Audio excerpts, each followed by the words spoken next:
Hello friend, welcome to friendship preparation YouTube channel. इस channel पर मैं कृष्णा आपके लिए लेके आता हूं एजुकेशनल वीडियो। इस वीडियो में मैं डिस्कस करने वाला हूं क्लास 9 का क्वेश्चन पेपर जो कि आपके टर्म 2 एग्जाम में आने वाला है। डिटेल में जानते हैं किस टाइप का क्वेश्चन पेपर आपके लिए फ्रेम किया जाएगा, नंबर ऑफ क्वेश्चंस कितने होंगे, कितने सेक्शन में से डिवाइड किया जाता है, और सिलेबस भी हम लोग डिस्कस करेंगे कि कितना पोर्शन आपका सिलेबस का कवर इस एग्जाम के अंदर होने वाला है। हर एक चैप्टर को देखेंगे कि हर चैप्टर से कितने क्वेश्चन आपका फ्रेम किया जाता है और कितनी वेटेज आपकी हर चैप्टर की होने वाली है। चलिए फिर स्टार्ट कर लेते हैं, समझते हैं। पूरी वीडियो को जरूर देखना ताकि आपको हर वो जानकारी मिल सके आपके एग्जाम से पहले और आप एक क्वेश्चन पेपर के माध्यम से अच्छी प्रिपरेशन कर सके अपने एग्जाम के लिए। ठीक है, तो स्टार्ट करते हैं। तो सबसे पहले जैसे आपको ये क्वेश्चन पेपर डिस्ट्रीब्यूट होगा, आपको दिखाया जाएगा, तो इसमें आपको ये पता लगेगा कि जितने भी क्वेश्चंस होंगे वो सारे के सारे आपके लिए कंपलसरी होंगे और इसमें टोटल नंबर ऑफ क्वेश्चन आपके लिए 15 आने वाले हैं। इन 15 क्वेश्चन को 3 सेक्शन में यानी सेक्शन ए, सेक्शन बी और सेक्शन सी में डिवाइड किया जाएगा। तीनों सेक्शन की बात करें तो नंबर ऑफ क्वेश्चन कुछ इस तरह से होंगे। सेक्शन ए के अंदर आपके लिए 7 क्वेश्चन होंगे 2 मार्क्स वाले, सेक्शन बी के अंदर 6 क्वेश्चन होंगे 3 मार्क्स वाले और सेक्शन सी के अंदर आपके लिए 2 क्वेश्चन होंगे 4 मार्क्स वाले।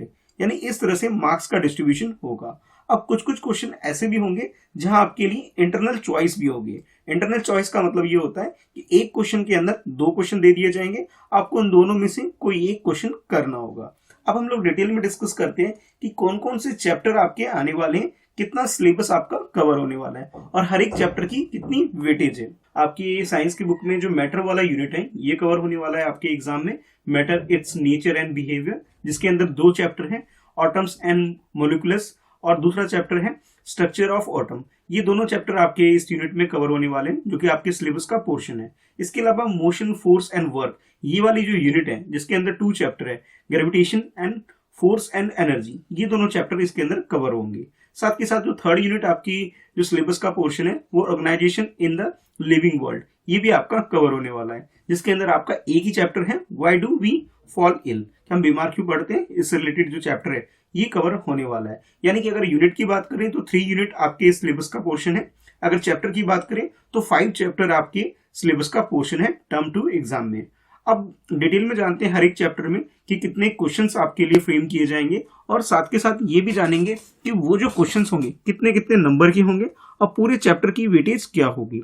तो ये जो चैप्टर है आपका ऑटम्स एंड मोलिकुलस, ये चैप्टर जो है आपका टोटल 9 मार्क्स का वेटेज है इसके अंदर, जिसके अंदर 2 मार्क्स वाले एक क्वेश्चन आएंगे, 3 मार्क्स वाले भी एक क्वेश्चन आएंगे और 4 मार्क्स वाले भी एक क्वेश्चन आएंगे। यानी शॉर्ट आंसर 2 वाले, शॉर्ट आंसर 3 मार्क्स वाले और लॉन्ग आंसर 4 मार्क्स वाले, तीनों क्वेश्चन एक एक फ्रेम किया जाएगा इस चैप्टर से।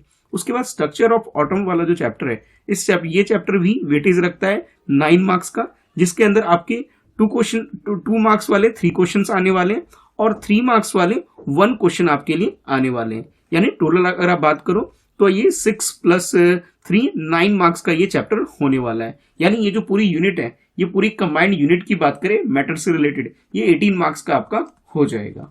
उसके बाद जो मोशन, फोर्स एंड वर्क है, ये वाली जो यूनिट है, इस पूरे यूनिट की अगर बात करें तो 6 + 8 यानी 14 मार्क्स की ये यूनिट होने वाली है। और इसके अंदर अगर चैप्टर की बात करें, ग्रेविटेशन की बात करें, तो इसमें 3 मार्क्स वाले 2 क्वेश्चंस आपके लिए फ्रेम किए जाएंगे।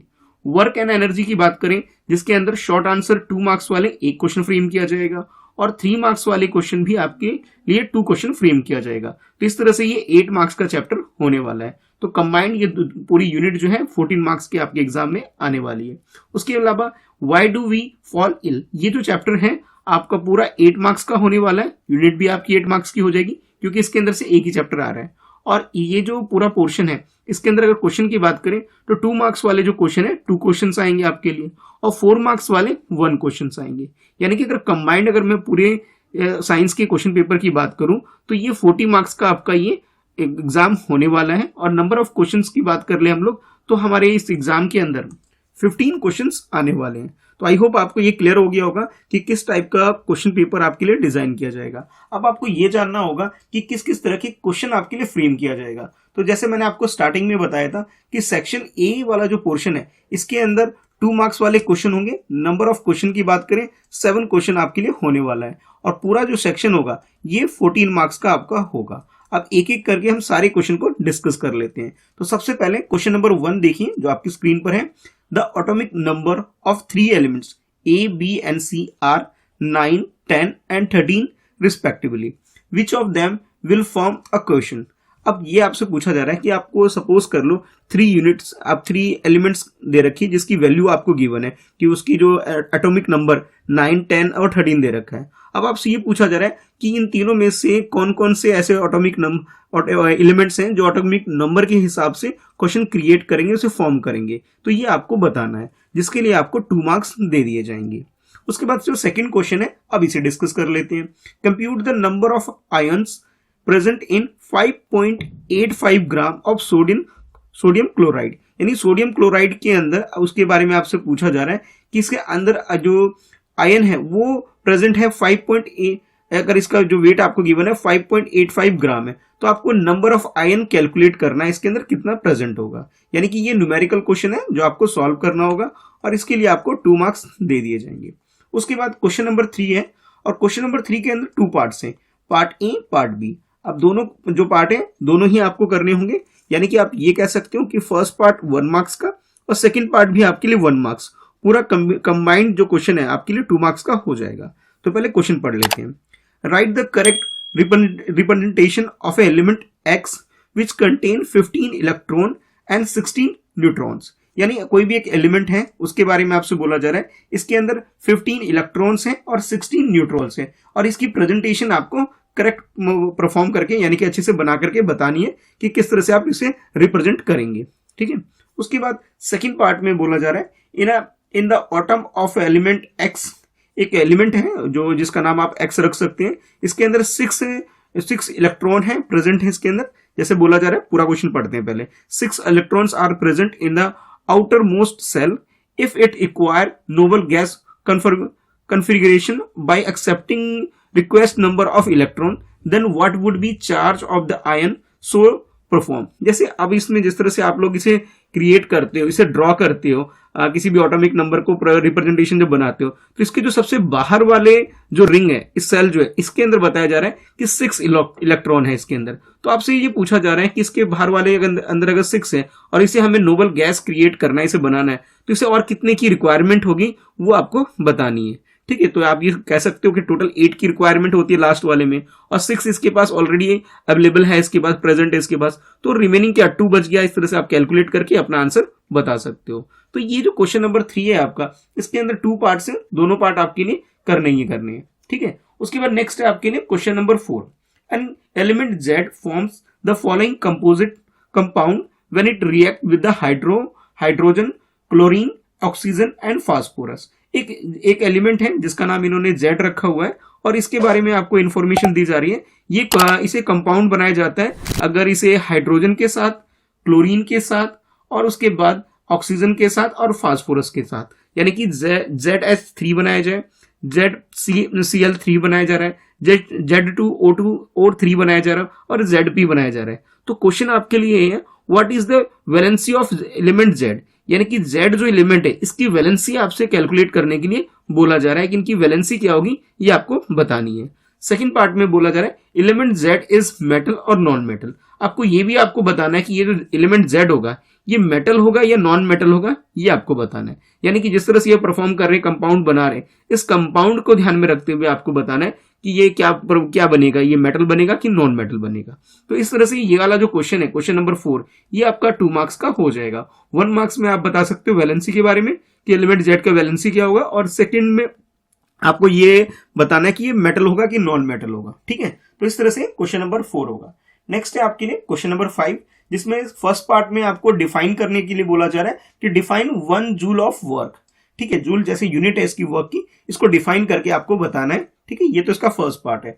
सेकंड पार्ट में आपसे बोला जा रहा है a force of N7 N act on A object, the displacement is से 8m in the direction of the force. Let us take it that the force act on a object through the displacement. What is the work done by the case? यानी इस question के अंदर आपको force given है, force की value आपको given है कि 7n गिवन है और इसके अलावा डिस्प्लेसमेंट की भी वैल्यू आपको गिवन है और इसकी वैल्यू है आपके पास 8m है। अब क्वेश्चन आपके लिए ये कि आपसे ये बोला जा रहा है कि वर्क कितना परफॉर्म होगा, ये आपको कैलकुलेट करके इसके अंदर बताना है। या तो आप ये दोनों क्वेश्चन यानी कि पार्ट फर्स्ट और पार्ट सेकंड यानी ए और बी कर लीजिए दोनों, या फिर आपके लिए एक इंटरनल चॉइस है इस क्वेश्चन के अंदर, क्वेश्चन नंबर 5 के अंदर, कि इन दोनों को करने की जगह आप नीचे वाला क्वेश्चन भी कर सकते हैं। तो नीचे वाले क्वेश्चन को भी और समझ लेते हैं। Calculate the kinetic energy of A car of mass 500 kg moving with A velocity of 36 kilometre per our. Find the kinetic energy if the velocity of A car double. अब क्वेश्चन ये है कि आपको कार का जो wait है वो आपको गिवन है और ये मूविंग कंडीशन में है और आपके पास ये स्पीड भी गिवन है और आपसे काइनेटिक एनर्जी कैलकुलेट करने के लिए बोला जा रहा है। और तब जब जो कार की जो वेलोसिटी है इसे डबल कर दी जाती है, यानी कि डबल करने के बाद इसकी क्या काइनेटिक एनर्जी होगी ये आपको कैलकुलेट करना है इस क्वेश्चन के अंदर। या तो आप नीचे वाला ये एक क्वेश्चन कर लीजिए या ऊपर वाले जो दो पार्ट्स बने हुए इनको कर लीजिए। ठीक है, तो ये जो पूरा जो कंबाइंड क्वेश्चन है आपका ये 2 मार्क्स का हो जाएगा, चाहे ऊपर वाले दो करिए या नीचे वाला एक क्वेश्चन कर लीजिए। इसके बाद नेक्स्ट है आपके लिए क्वेश्चन नंबर 6 क्वेश्चन में सबसे पहले आपको एंटीबायोटिक होता क्या है ये आपसे पूछा जा रहा है और क्वेश्चन है what is an antibiotic, give 2 example, और इसके आपको 2 एग्जांपल भी लिखने होंगे। ये तो एक क्वेश्चन है, क्वेश्चन नंबर 6। ठीक है, इसके अलावा इस क्वेश्चन में आपके लिए एक इंटरनल चॉइस है। इंटरनल चॉइस का मतलब है या तो आप ऊपर वाला क्वेश्चन कर लीजिए या फिर आप नीचे वाला क्वेश्चन कर लीजिए। अब नीचे वाले को और पढ़ लेते हैं। Why are we normally advise to take bland and nourishing food when we are sick. जब हम बीमार वगैरह पड़ते हैं तो यूजली जो डॉक्टर हमें एडवाइस करते हैं कि आप ब्लैंड फूड या फिर न्यूरिशिंग फूड हमें खाना चाहिए। ऐसा क्यों बोलते हैं, ये एडवाइस क्यों दिया जाता है, ये क्वेश्चन आपसे पूछा जा रहा है, यानी आपसे रीजन पूछा जा रहा है। तो ये क्वेश्चन 2 मार्क्स का है, तो एटलीस्ट 2 रीजन तो आपको मेंशन करने होंगे अपने आंसर के अंदर। तो ये क्वेश्चन नंबर 6 इस तरह से आपके लिए होगा। उसके बाद नेक्स्ट है आपके लिए question number 7, name any 3 disease transmitted through the vectors. अब आपसे क्वेश्चन नंबर 7 के अंदर कोई किसी भी 3 डिसीज के नाम पूछे जा रहे हैं कि जो ट्रांसमिट होते हैं थ्रू वेक्टर्स के, वो डिसीज के नाम आपको बताने हैं। या फिर इस क्वेश्चन के अंदर आपके लिए इंटरनल चॉइस भी है कि या तो आप ऊपर वाला क्वेश्चन कर लीजिए, नहीं तो फिर आप नीचे वाला क्वेश्चन कर सकते हैं, जिसमें आपसे बोला जा रहा है कि differentiate between infectious and non infectious disease with example. यानी कि आपको डिफरेंस बताना है इन्फेक्शियस यानी इन्फेक्शन वगैरह से जो डिसीज फैलता है और वो डिसीज जो इन्फेक्शन से नहीं किसी और रीजन से फैलता है, इन दोनों डिसीज के बीच में डिफरेंस क्या है वो आपको बताना है इस क्वेश्चन के अंदर। और जो आप इसे डिफरेंशिएट करेंगे, डिफरेंस बताएंगे, उसमें आपको एग्जाम्पल भी देना होगा। तो ये क्वेश्चन भी आपका 2 मार्क्स का हो जाएगा। तो इस तरह से ये 7 क्वेश्चन आपके सेक्शन ए के अंदर आने वाले हैं और इन 7 क्वेश्चन के लिए 2 मार्क्स हर एक क्वेश्चन में है, तो 14 मार्क्स का ये आपका सेक्शन ए पूरा आने वाला है। इसके बाद नेक्स्ट है आपके लिए सेक्शन बी, और सेक्शन बी भी शॉर्ट आंसर क्वेश्चन है, लेकिन इसमें जो मार्क्स हैं वो आपके 3 मार्क्स होने वाले हैं हर क्वेश्चन के लिए। तो स्टार्ट करते हैं हम लोग क्वेश्चन नंबर 8 के साथ। क्वेश्चन नंबर 8 में आपके लिए if z is equal to 7 what would be the valency of the element, name the element. अब ये कोई एलिमेंट है जिसका नाम यहाँ क्वेश्चन में बोला जा रहा है कि अगर उसकी वैल्यू z की वैल्यू उसके अंदर 7 है, तो सबसे पहले आपको ये बतानी है इस एलिमेंट का वैलेंसी क्या होगा, ये आपको बताना है और उस एलिमेंट का आपको नाम भी बताना है। पीरियोडिक टेबल अगर आप अच्छे से लर्न कर रखा है आपने, ये क्वेश्चन बहुत इजीली आप कर सकते हो। तो ये तो इसका फर्स्ट पार्ट हो गया। सेकंड पार्ट में आपसे बोला जा रहा है right the molecular formula for the following combined compounds. ये जो कंपाउंड्स आपको गिवन है, copper 3 copper second bromide, aluminium 3rd nitrate और उसके बाद कैल्शियम 2nd फास्फेट, इन तीनों के लिए आपसे पूछा जा रहा है कि इनका मॉलिक्यूलर फार्मूला क्या होगा, ये आपको बताना है। तो ये जो दोनों क्वेश्चन ये जो हो गए एक तरह से, यानी कि पार्ट ए और पार्ट बी कंबाइंड आपके लिए 3 मार्क्स का होने वाला है। या तो आप ये वाला पूरा कंप्लीट क्वेश्चन कर लीजिए, ठीक है। और अच्छा, इसमें इंटरनल चॉइस नहीं है, इंटरनल चॉइस आपके लिए क्वेश्चन नंबर 9 के अंदर है। ये और वाला जो क्वेश्चन है ये क्वेश्चन नंबर 9 के अंदर होगा। तो पहले एक बार क्वेश्चन नंबर 9 के फर्स्ट पार्ट को इसे रीड कर लेते हैं कि इसमें जो फर्स्ट क्वेश्चन है ये क्या है, उसके बाद हम सेकंड को भी समझेंगे। तो फर्स्ट क्वेश्चन है आपके लिए, यानी क्वेश्चन नंबर 9 में जो फर्स्ट चॉइस है आपके लिए कि calculate the molecular mass of the following. ये जो आपको डिफरेंट कंपाउंड्स गिवन है, इनके आपको मॉलिक्यूलर मास कैलकुलेट करना है। तो फर्स्ट है आपके H2CO3, सेकंड है आपके पास C2H5OH और थर्ड है आपके पास MgSO4। तो इन तीनों को आपको कैलकुलेट करना है मॉलिक्यूलर मास क्या होगा। तो कैलकुलेट करिए और ये एक एक नंबर के हो जाएंगे, तो 3 मार्क्स का ये क्वेश्चन हो जाएगा। या तो आप ये वाला कंप्लीट कर लीजिए क्वेश्चन, या फिर आपके पास एक इंटरनल चॉइस है क्वेश्चन नंबर 9 के अंदर, जिसमें आपसे बोला जा रहा है कि calculate the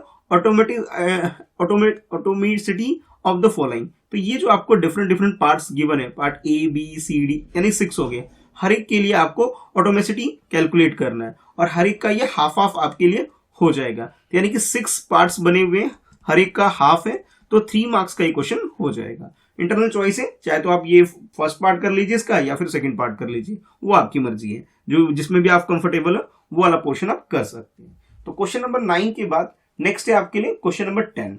N object thrown, जैसे 10 का मैं फर्स्ट पार्ट पहले रीड कर रहा हूं। An object throw at a certain angle to the ground moves in a curved path and fall back on to the ground. The initial and the final point of a part of a object lie on a same horizontal line. What is the work done by the force of gravity on the object? कि suppose कर लो कि आप यहाँ पे खड़े हो, आपने एक ऑब्जेक्ट थ्रो किया, तो ये कुछ इस तरह से जा करके किसी एक पीक, अपनी पीक पे पहुंच के फिर यहाँ पे कहीं पे गिर गया।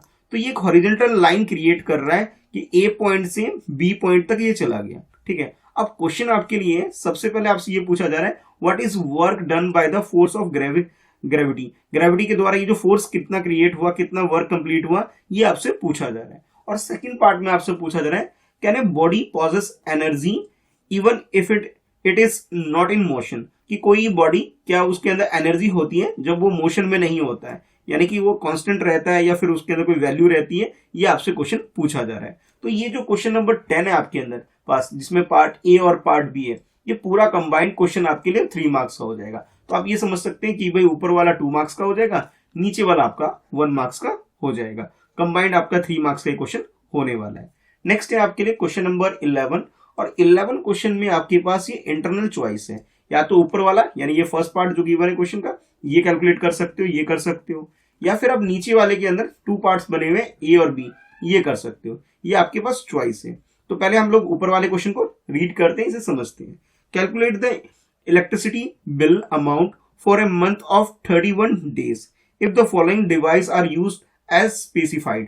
कि किसी घर के अंदर अगर इलेक्ट्रिसिटी बिल हमें कैलकुलेट करना हो 31 डेज के लिए, तो उसके लिए आपके लिए क्वेश्चन है, और इस क्वेश्चन में आपको पूरे मंथ का आपको इलेक्ट्रिसिटी बिल का अमाउंट कैलकुलेट करना है। और आपके पास जो इन्फॉर्मेशन है कि सबसे पहले ये कि ये 31 डेज का मंथ है, ठीक है, तो उसी के अकॉर्डिंग आप ये करने वाले हो इस क्वेश्चन को। तो सबसे पहले जो इसमें कंज्यूम हो रहा है एक इलेक्ट्रिसिटी, उसके बारे में इंफॉर्मेशन है कि 3 bulb of 40 watt for 6 hour, कि 3 बल्ब को हम लोग ऑन कर रहे हैं, और ये जो बल्ब है 40 वाट्स के बल्ब है, और डेली के डेली ये 6 आवर इसे हम ऑन रखते हैं। तो पहले इसके लिए वैल्यू कैलकुलेट कर लोगे।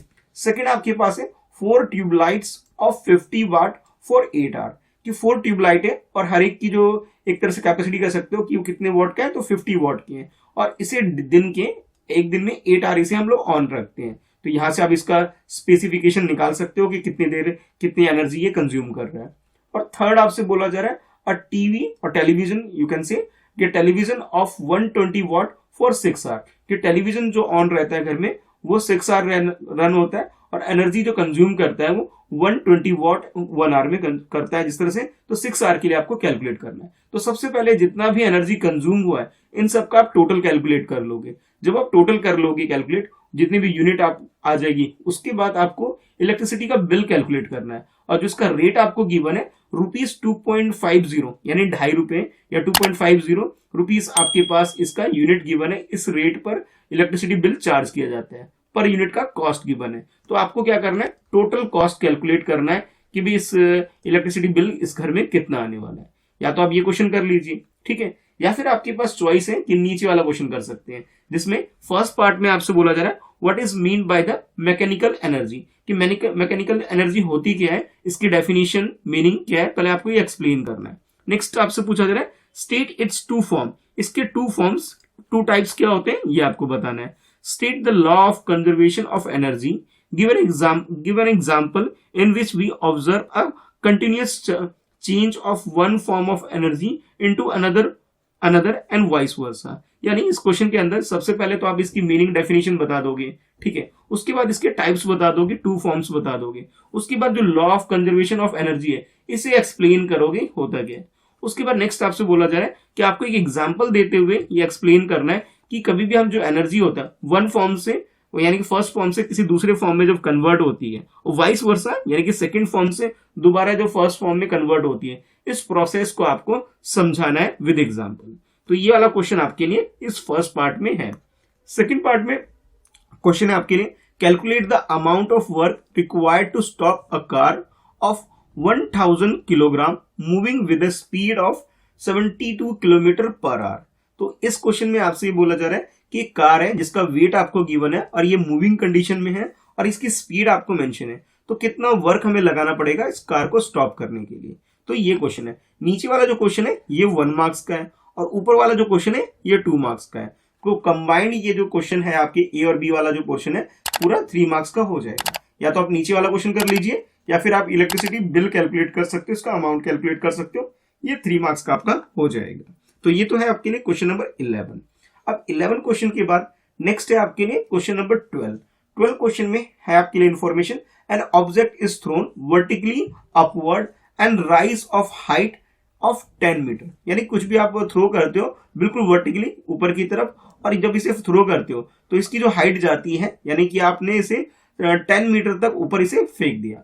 अब क्वेश्चन ये आपके लिए फर्स्ट पार्ट में, calculate the velocity with which object is throne upward. यानी कि इसकी जो आपने जो ऑब्जेक्ट, सपोज करो आपने कोई पत्थर वगैरह जो थ्रो किया है जो जिसकी हाइट 10 मीटर तक जा रही है, तो सबसे पहले आपको इसका वेलोसिटी कैलकुलेट करना है इस ऑब्जेक्ट का। ये फर्स्ट पार्ट है। सेकंड पार्ट में आपसे बोला जा रहा है the time taken by the object to reach the highest point.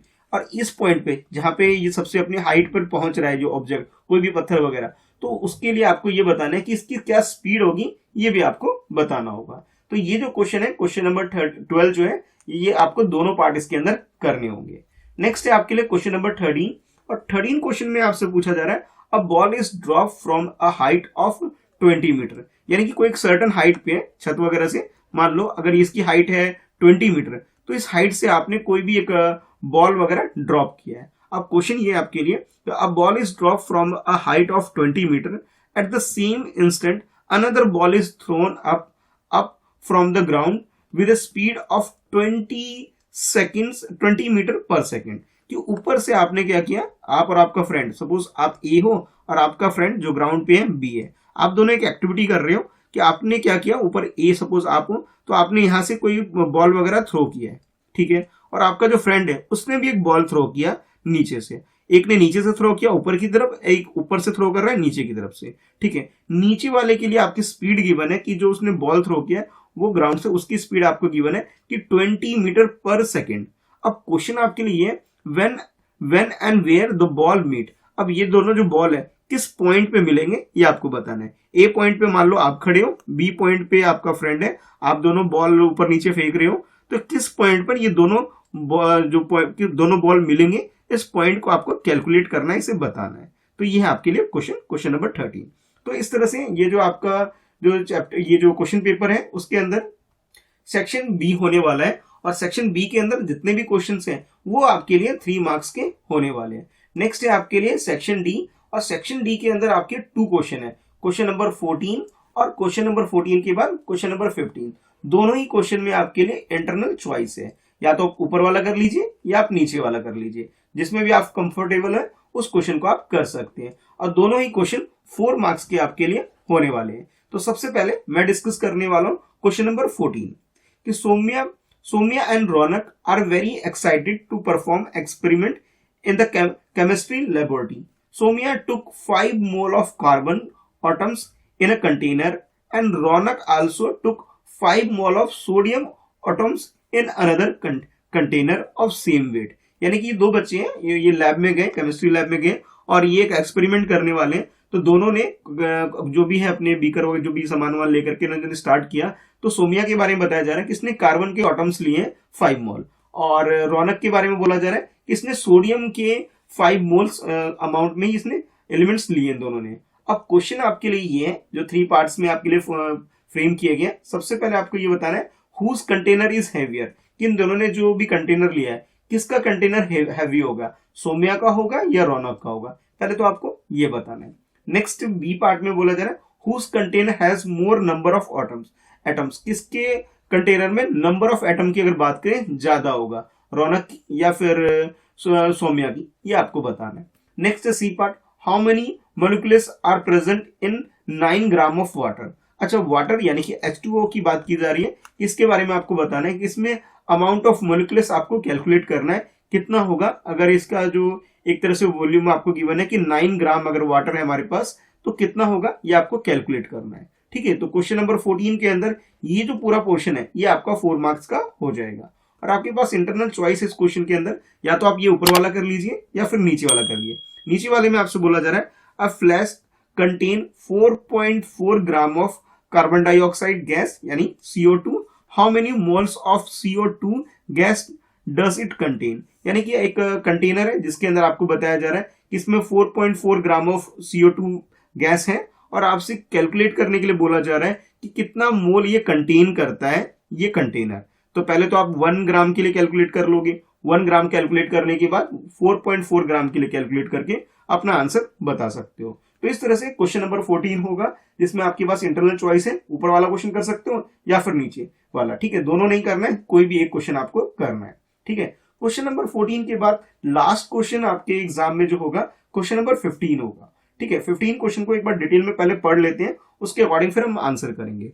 तो इसमें एक केस स्टडी टाइप का क्वेश्चन है जिसमें बोला जा रहा है कि तपन अ 15-year-old boy and his parents were afraid of getting vaccine against the Covid. अभी जैसे कोविड-19 की जो प्रॉब्लम चल रही है जिसकी वजह से सब जगह जब आसपास आप लोग देख भी रहोगे वैक्सीनेशन प्रोग्राम चल रहे हैं और आप लोगों ने हो सकता है कि वैक्सीनेशन ले भी लिया हो, जितने भी 15 ईयर या इससे ज्यादा एज के बच्चे हैं, बड़ों ने भी आपके घर में जो है उन लोगों ने भी ले लिया होगा। तो उसके अकॉर्डिंग एक केस स्टडी आपके पास है कि एक बच्चा है 15-year-old और उसके जो पेरेंट्स है ये कोविड का जो वैक्सीनेशन प्रोग्राम है उसमें पार्टिसिपेट करने से थोड़ा सा डर रहे हैं, यानी इंजेक्शन नहीं ले रहे हैं। अब क्या वरी है वो पढ़ते हैं। Their family doctor told them that getting vaccinated could save your life. COVID-19 vaccine provides strong protection against the serious illness, hospitalization and death.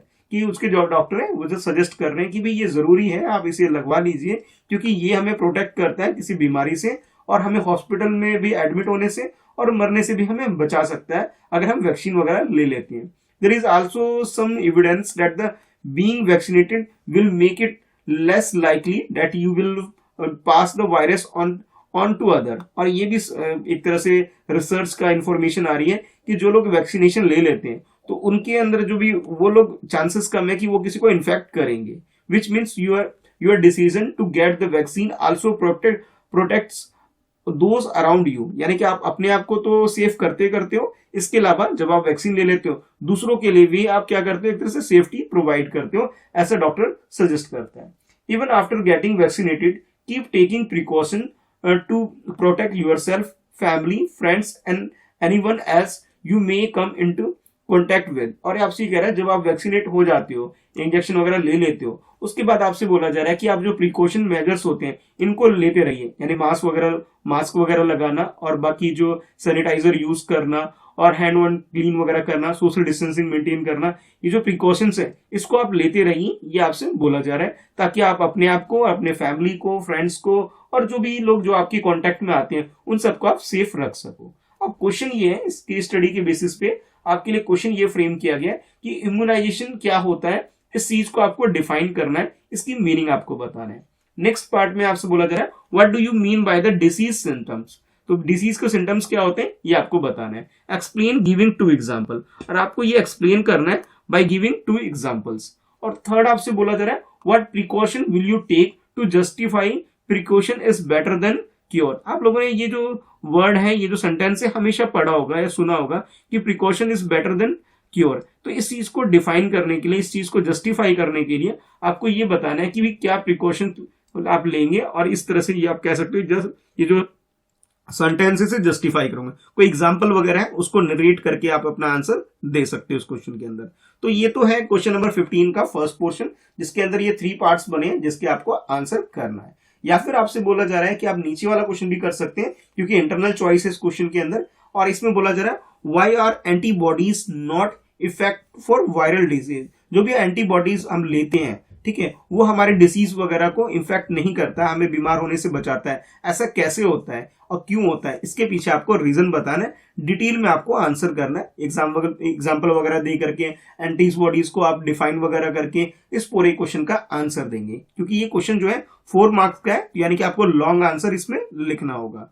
तो इस तरह से आपका ये जो क्वेश्चन पेपर है साइंस का आना होगा, वो आएगा टर्म 2 के एग्जाम का। तो आई होप आपको सारी चीजें क्लियर हो गई होगी। वीडियो को लाइक करके मुझे जरूर बताएं कि वीडियो आपको पसंद आ रही है। साथ के साथ कमेंट करके आप मुझसे पूछ सकते हैं कि जो भी आपके डाउट्स हैं। इसके अलावा आप मुझे इंस्टाग्राम पे फॉलो कर लीजिए @Mr. कृष्णा साहब, मेरी ईमेल ये इंस्टाग्राम आईडी है, जहां पर्सनली कनेक्ट होकर के आप मुझे मैसेज करके अपने डाउट्स वगैरह पूछ सकते हैं। चलिए मिलते हैं फिर नेक्स्ट वीडियो में। आज के लिए इस वीडियो में इतना ही है। चैनल फ्रेंडशिप प्रिपरेशन को सब्सक्राइब कर लो, बेल आइकन और प्रेस करो, ताकि हर लेटेस्ट वीडियो की नोटिफिकेशन आपको रिसीव हो सके। साइंस के अलावा अदर सब्जेक्ट की भी क्वेश्चन पेपर एक्सप्लेनेशन की वीडियो मैंने डाल दी आपके लिए, तो चैनल पे जाइए और जाके उन सारी वीडियो को देखिए। ठीक है, मिलते हैं फिर नेक्स्ट वीडियो में। Thanks for watching, bye bye.